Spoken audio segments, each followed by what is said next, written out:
국회가 한 달 넘게 공전을 이어가는 가운데 오늘 여야는 원구성 마무리를 위한 협상을 이어갑니다. 네, 여야 원내수석 부대표 간 회동이 이뤄질 것으로 보이는데요. 국회 나가 있는 취재기자 연결해 보겠습니다. 김수강 기자.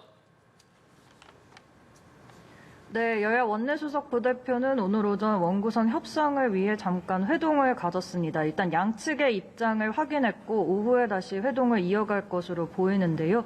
앞서 권성동 원내대표와 여야 원내대표는 김진표 국회의장 주재 아래 만나 오는 17일 재헌절 전에는 원구성을 마치자는 데 공감대를 이뤘습니다.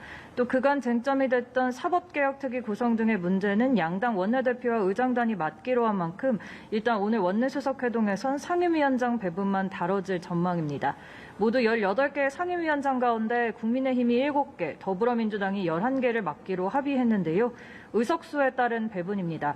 일단 법사위원장은 여당인 국민의힘이 맡기로 한 가운데 국민의힘 목 의원장인 나머지 6개 상임위를 두고 수싸움이 벌어질 전망입니다.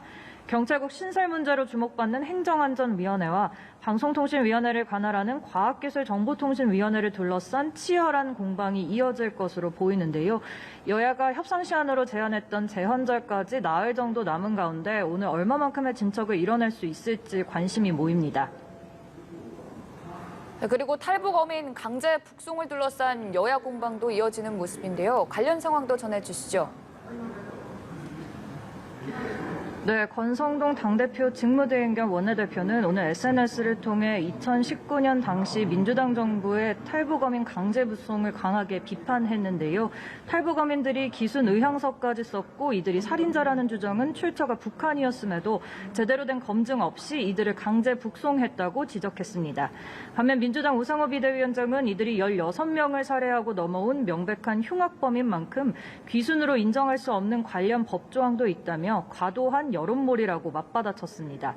한편 국민의힘 김기현 의원이 주도하는 공부 모임이 오늘 두 번째 세미나를 개최했습니다. 국민의힘 의원 40여 명이 참석했는데요. 최근 당내에서 진행되는 이런 일련의 모임을 두고 차기 당권을 노린 새 결집이란 해석이 잇따르고 있습니다. 다만 김 의원은 이날 세미나가 끝나고 조기 전당대회 개최 필요성에 대해 묻는 취재진에게 지금은 어떻게든 당이 안정적인 시스템으로 돌아갈 수 있길 바랄 뿐이라며 말을 아꼈습니다.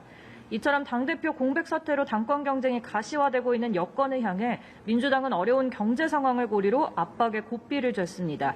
민주당 박홍근 원내대표는 한국은행의 첫 빅스텝 단행에 동의한다면서도 국민 충격을 최소화할 비상대책을 내놓아야 할 때라고 목소리를 높였습니다. 특히 오는 9월 종료되는 대출 만기 연장을 언급하며 추가 연장을 막는 건 국가가 국민을 포기하겠다는 선언과 다름없다며 연착륙 방안을 마련해야 한다고 정부에 촉구했습니다. 민주당은 오늘 경제위기 대응을 위한 현장 간담회를 진행하며 대여 공세를 이어갈 것으로 보입니다. 지금까지 국회에서 연합뉴스TV 김수강입니다.